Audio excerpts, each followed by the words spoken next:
இந்த ஹஜ்ஜிக்கு போயிட்டு வர்றாங்க தானே, அவங்க வந்த பிறகு முசாஃபா செய்கிறேன்னு சொல்லி கியூவில் நின்று முசாஃபா பண்ணுறாங்க. முசாஃபா பண்ணலாமா? அதுக்கான முறை என்ன? அது கொஞ்சம் தெளிவுபடுத்தலாம்.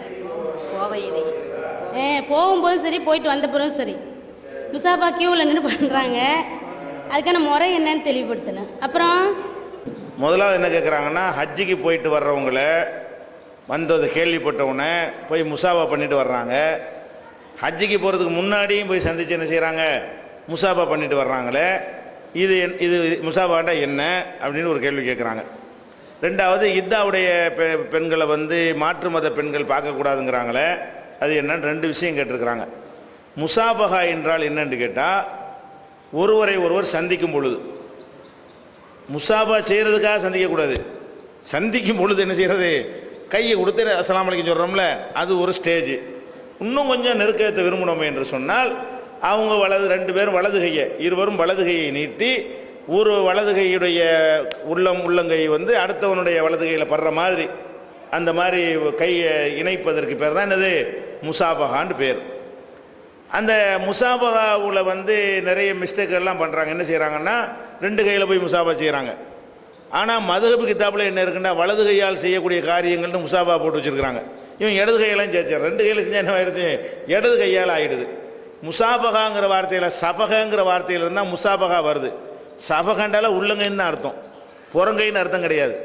ரெண்டு கையில் நீங்கள் செஞ்சீங்கன்னு சொன்னால், ஒன்று புறங்கையில் படுது, ஒன்று உள்ளங்கையில் படுது. வழங்குதா? இப்படி கையை கொடுத்தீங்கன்னா, இப்படி கொடுத்தா வேண்டாம் என்ன செய்யும், ரெண்டு பேருக்கும் உள்ளங்கையில் படுற மாதிரி செய்யலாம். இப்படி ஒரு ஆள், இப்படி ஒரு ஆள் கொடுத்தா படும். இப்படி கொடுத்தீங்கன்னு சொன்னால் என்ன செய்யுது, ஒரு கை புறங்கையில் படுது. புறங்கையில் முசாஃபாங்கிற வார்த்தைக்கே என்ன அர்த்தம், உள்ளங்கையோடு உள்ளங்கைன்னு அர்த்தம். அந்த சொல்லுக்கே அர்த்தம், பெரிய ஆராய்ச்சிலாம் நீங்கள் பண்ண வேண்டியதில்லை. முசாஃபஹாங்கிற சொல்லுக்கு அர்த்தம் என்னன்னு கேட்டால், உள்ளங்கையோடு உள்ளங்கை. இந்த புறங்கையோட புறங்கைன்னு அர்த்தம் வராது. ரெண்டு கை கொடுத்தா என்ன வரும், ரெண்டு கை கொடுக்குறாங்களா முசாஃபஹான்றது, அது எப்படி, அதில் எங்கே உள்ளங்கை எங்கே படுது, ஒரு கைக்கு தான் படுது. அதுலேயும் எது படும், இங்கே வா தம்பி, இங்கே வா, இங்கே வா, ரெண்டு கை கொடு, முசாஃபா கொடு, ரெண்டு கை கொடு, கொடுக்குறீங்களா? இது எந்த கை, வலதா இடதா, வலது கை, அதுங்க கை. இப்போ பாருங்க, இது இது இது உள்ளங்கை, இது எங்கே படுது, புறங்கையில் தான் படுது. இது உள்ளங்கை புறங்கையில் தான் படுது. இந்த கடைசியில் மிச்சம் தான் மிச்சமாக இருக்குது, இதை செஞ்சுட்டு போங்க. இங்கே தான் உள்ளங்கை இங்கே தான் சேருது, இது எக்ஸ்ட்ரா, இதில் ஒன்றுமே இல்லை, உள்ளங்கையும் புறங்கையும் தான் சேருது. அதனால அந்த சொல்லுக்கு அர்த்தம் என்ன, உள்ளங்கையோடு உள்ளங்கை சேருதல், இது ஒன்றாச்சு. அது மாதிரி மதுஹப் கிதாபில் கூட என்ன எழுதி வச்சிருக்கிறாங்கன்னு கேட்டால், வலது கையால் செய்யக்கூடிய காரியங்கள், பல் துலக்கிறது மாதிரி காரியங்கள் லிஸ்ட்டு போடும் பொழுது முசாஃபஹான்னு குறிப்பிடுறாங்க. அதனால் மதுஹபில் கூட இந்த மாதிரியான ஒரு பழக்கம் கிடையாது.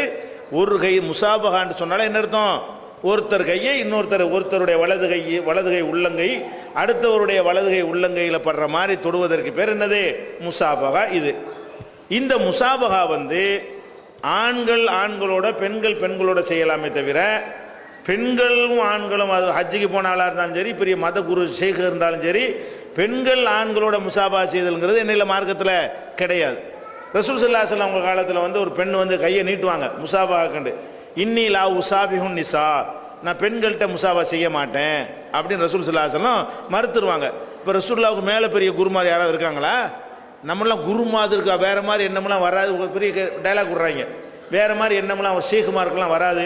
பெரிய பெரிய புனிதர்களாக இருந்தால் நம்ம என்ன செய்யலாம், பொம்பளைகளும் முசாஃபா செய்யலாங்க. அப்போ ரசூலுல்லாஹ்வுக்கு மேலே ஒரு புனிதர் யாராவது இருக்காங்களா? அதனால என்ன இல்லை, ஆண்களோட ஆண்கள் சந்திக்க போனால் ஆண்கள் என்ன செய்யலாம், கையை கொடுக்கலாம். பெண்களுக்கு முசாஃபா இல்லைன்னு கிடையாது. பெண்களுக்கு பெண்கள் என்ன செய்யலாம், சலாமும் சொல்லிக்கிறலாம், விரும்பினா கையை என்ன செய்யலாம், கொடுத்துக்கலாம். அது ஒரு மார்க்கத்தில் உள்ள ஒரு வழக்கம்தான்.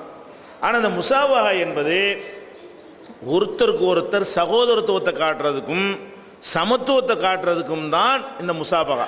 சலாம் எதுக்கு, நம்மளும் சலாங்கிறோம், அவனும் சலாங்கிறான். வேறு வேறு மார்க்கத்துலாம் ஒருத்தன் கும்பிடுறேங்கிறான்.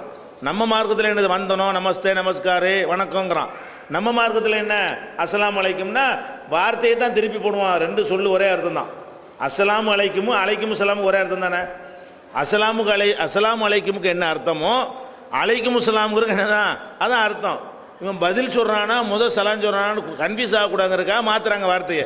நம்ம லேசாக சொன்னோம், நீங்கள் அலைக்கும் சலான்னா பதில்னு வந்துடும், அஸ்ஸலாமு அலைக்கும்னா சலாம்னு வந்துடும். அதுக்கு தான் மாற்றுறாங்களே தவிர ரெண்டுக்கும் ஒரே அர்த்தம் தான். அப்போ இந்த சலாம் எதை காட்டுது? நீனு நானும் ஒன்று தான்டா, நீ எனக்கு சலாம் சொல்லு, நான் உனக்கு சலாம் சொல்கிறேன், உன் மீது சாந்தி உண்டாகட்டும் நானும் சொல்லுவேன், என் மீது உண்டாகட்டும் நீ சொல்லு. நான் ஒரு பெரிய மகான் ஒன்றும் கிடையாது, உனக்கு ஆசி வழங்குறது கிடையாது. ஆசி வழங்குறதுக்கு உள்ளது அல்ல சலாம், ரெண்டு பேரும் சமமாக உள்ளவர்கள்ங்கிறதுக்கு உள்ளதான் சலாம்.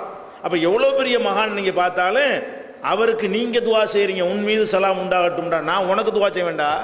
பெரிய மகானை பார்க்குறீங்க, மகானுக்கு நீ என்ன பண்ணணும்? அஸ்ஸலாமு அலைக்கும்னு என்ன அர்த்தம்? நீ மகானா மண்ணாங்கட்டிய, நான் உனக்கு சலாம் சொல்கிறேன், உன் மீது சாந்தி உண்டாகட்டும் துவா செய்கிறேன், நீ எனக்கு செய். ஆளுக்கு ரெண்டு பேர், நீனு நானும் சமந்தான், அல்லாஹ் தான் நான் நல்லவன் யாருன்னு தீர்மானிக்கணுங்கிற வகையில் தான் இந்த சலாமை அல்லாஹ் அமைத்து தந்திருக்கிறான். சலாமு எப்படி துவாவில் சமமாக இருக்கிறாங்களோ அதே மாதிரி கையை கொடுக்கும் பொழுதும் சமம். உங்க கையை தொடக்கூடாது, தீண்டாமையெல்லாம் சொல்கிறாங்களே, நீ என்னை தொடக்கூடாது நான் உன்னையை தொடக்கூடாதுன்றாங்கல்ல, அதை ஒழிக்கிறதுக்காகத்தான் ஒரு மனிதனுடைய கையை நான் சகோதர தொடுறது ரெடியாக இருக்கிறேன், தீண்டத்தக்கவன் நான் யாரையும் கருத மாட்டேன், நீனும் ஆதமுடைய மகன் நானும் ஆதமுடைய மகன், உங்கையை நான் தொடலாம் எங்கையை நீ தொடலாம் என்கிறதுக்கு தான் முசாபாகாவை தவிர எதுக்கு இல்லை. இன்னைக்கு முசாபாக என்ன அர்த்தம் தெரியுமா? லட்சம் பேரை பார்க்குறான், முசாபா செய்யாமல் தொழுது முடிச்சு அசத்துட்டு போய் இப்படி பிடிக்கிறான். ஏன் இவங்களுக்குலாம் செஞ்சா என்ன? பள்ளியாசல் 50 பேர் பார்க்குறீங்கல்ல, முசாபா செய்கிறது உனக்கு வழக்கம்னா என்ன செய்யணும்? பார்க்குறவங்களெல்லாம் முசாபா செஞ்சு பழகுனா அது பரவாயில்லை. முசாபகாண்ட அதுக்கு என்ன அர்த்தம் தெரியுமா? அஜர்த்துட்ட என்னமோ ஒரு பவர் இருக்குது, இந்த கையை தொட்டு அதை வாங்க, அதான் அர்த்தம். அதுக்கு தான் அஜர்த்துட்டு மட்டும் முசாபா செய்கிறது. பெரிய பெரிய தலப்பா கலப்பா வந்தாங்கன்னா அவங்கள்ட்ட போய் மட்டும் முசாபா செய்கிறது. ஏன் உங்கள் அண்ணன் செய், தம்பிகிட்ட செய், நண்பர்கள்ட்ட செய், அக்கம் பக்கத்தில் வர எல்லாரும் செய்யணுமா இல்லையா? அப்போ இந்த முசாபகா என்பது புனிதர்களுக்கு உள்ளதுன்னு ஆக்கிவிட்டாங்க. அந்த அடிப்படையில் தான் இந்த ஹஜ்ஜிக்கு போகிறாங்கல்ல, புனிதமான ஒரு வேலைக்கு போகிறாங்க, நம்ம போய் நம்ம பாவத்தையெல்லாம் அவரை தொட்டு கொடுத்துருந்தோம் கொண்டு போயிடுவார் அவர். அதுக்கு தான் முதல்ல கொடுக்குறது. முதல்ல போகிறது என்னது? நம்ம கையில் இந்த முசாவை பண்ணோம்னு சொன்னால் இந்த பாவமெல்லாம் அவருக்கு போயிடும். அவர் ஹஜ்ஜில் போய் எல்லாத்தையும் கழுவி விட்டுட்டு என்ன செய்வார்? வருவார்.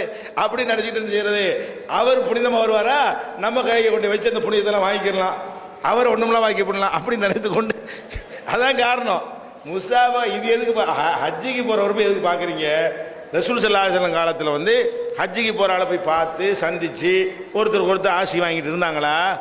ஹஜ்ஜிக்கு போகிறது ஒரு வணக்கம், தொழுவ போகிற மாதிரி ஒரு வணக்கம். அவர் வணக்கம் செய்ய போயிட்டு வர்றாரு, முடிஞ்சு வச்சுக்காத. அவருக்கு இதில் பெரிய நன்மையெல்லாம் கிடைக்கிறது, அவருடைய பாவங்கள்லாம் ஒழுங்கான ஹஜ்ஜாக இருந்து அழிக்கப்படும், அது வேறு விஷயம். அதுக்காக நீ போய் அவரை டச் பண்ணிட்டு வரணும்னு ஏதாவது இருக்கவா செய்து?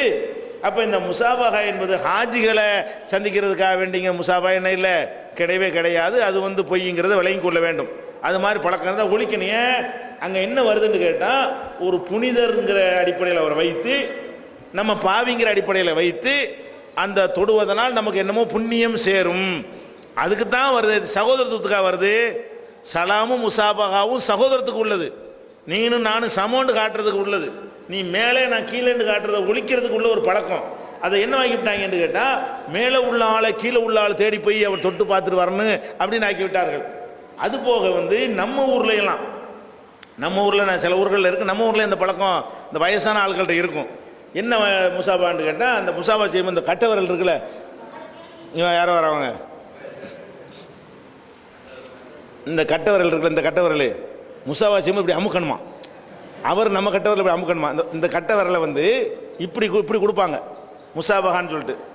என்னடான்னு கேட்டால், நாங்கள் ஓதுற காலத்தில் இங்கே உள்ள அசரத்து மாதிரி எங்களுக்கு சொல்லி தருவாங்க. ஹிலர் நபி இருக்காங்கல்ல, அவங்க இந்த பெரிய கூட்டத்தில் எங்கே வேண்டாம் வந்து இருந்துருவாங்களாம். அவங்களுக்கு கட்டை விரல் எலும்பு இருக்காதான். அவங்க நம்மளை மாதிரி யார் தோட்டத்தில் தான் இருப்பாங்களாம், வணங்குதா, நம்மளுக்கு தெரிஞ்ச ஆள் தோட்டத்தில் கூட இருப்பாங்களாம். இந்த முசாபா செய்யும்போது இந்த ஹிலர் நபி மட்டும் மாட்டினார்னு வைங்க, உடனே அவுளியாவாயிருவாங்களாமா. அந்த காலம் சொல்கிறது. அதுக்காக நம்ம சந்திக்கிற ஆள் ஹிலர் நபியான்னு கண்டுபிடிக்கிறதுக்காக வேண்டி இப்படி இப்படி அமைக்க பார்ப்பாங்க. எனக்கு விளங்காது அந்த காலத்தில், நம்ம ஊரில் ஒரு வயசான ஆளுக்கு. அப்போ இங்கே உள்ள அசரத்துமார்கள்ட்ட நம்ம கேட்போமா, அவர் சொன்ன தத்துவம் என்ன? ஹிலர் நபி வருவார், அவருக்கு வந்து எலும்பு இருக்காது, அவர் மட்டும் முசாபாவில் மாட்டினார்னு வைங்க, அவர் கை பட்டுச்சு, நம்ம அவுளியா வாங்கிடுவோம், கராமத்தெல்லாம் விளங்கு அப்படின்னு சொல்லிட்டு இந்த கையை போட்டு அமுக்குவாங்க முசாபாவில் வயசான ஆட்கள்லாம். அப்படி ஒரு இதையும் அந்த மாதிரிலாம் இருக்குது. ஹிலர் நபிலாம் இப்போ இருக்கிறாரா? கிடையாது. ஈசா நபி ஒரு ஆள் தான் உயர்த்தப்பட்டு இருக்கிறாருன்னு ஆதாரம் இருக்கே தவிர வேற எந்த ஒரு ஆளும் என்ன இல்லை. ஒரு 100 வருஷத்துக்கு மேலே ஒருத்தர் வாழ்கிறாருன்னு சொன்னாலும் என்ன இல்லை, நம்ப முடியாது.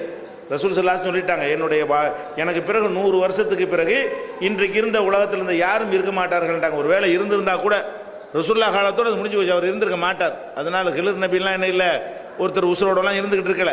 அப்படி இருந்தாலும் அவருக்கு எலும்பு இல்லாமல் இது மட்டும் இருக்குங்கிறதும் கிடையாது. அவர் கையை போய் தொட்டு அவுளியாவாகலாங்கிறதும் கிடையாது. இது ஒன்று. இன்னும் சில பேர் என்ன செய்கிறாங்க, என்னன்னு தெரியாது, பெருக்கல் மாதிரிலாம் இப்படி முசாபா, பெருக்கல் குறிப்பாரு கிராஸா இப்படி போய் இப்படி கொண்டு போகாம இப்படி கொண்டு போக, இது மாதிரி கொண்டு போய் முசாபா செய்ய. எதுக்கு தான் இது? எவனா ஒருத்தன் சொல்லுறா கேட்டுக்கிறது. அப்படியே எவனா ஒருத்தர் தத்துவம் என்னதான் சொல்லியிருப்பான் இப்படி பண்ணணும்னு சொல்லி, அது என்ன செய்யறது, உடனே அதே மாதிரி இது கூட இருக்கலாம். இந்த வலது கைங்கிறோம்ல, இப்படி இருந்தால் கரெக்டாக ஒட்டும்ல, இப்படி வச்சு பாருங்க, உள்ளகையோட உள்ளகையை ஒட்டி போடும். இப்படி எவ்வளோ ஐடியா பண்ணியிருப்பாங்க. இதுதான் வந்திருக்கே தவிர முசாபகாண்டா இதுதான். அப்படி காட்டி என்ன செய்யறது, அவரும் கையை கொடுப்பார், நம்மளும் கையை கொடுப்போம், அது பிடிச்சா விட்டு அவ்வளோதான். இதுதான் முசாபாங்கிறது. இது ஹாஜிகளுக்கு உள்ளது விஷயம் இல்லை.